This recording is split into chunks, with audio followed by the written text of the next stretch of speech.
In all my years doing swords and armor and jewelry, I've never actually made a true representation of a samurai helmet.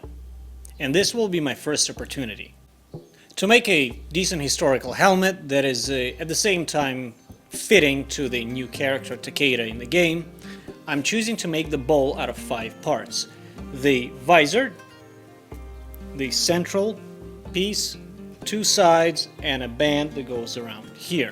In the game, as well as very commonly in mempo masks in general, what the face that you see is a representation of an Oni or an ogre demon.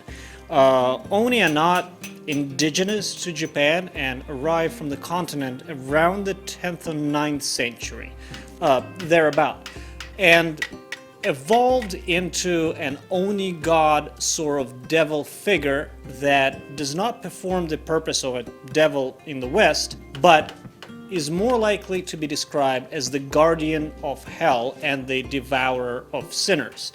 So Oni is like a force of nature in now Buddhist theology and performs his necessary function. There are other mythological instances of Oni, the troll under the bridge, so to speak, those kind of fairy tales. But I assume when we're dealing with armor that we have a representation of a Buddhist version of the Oni rather than a mere folk fairy tale.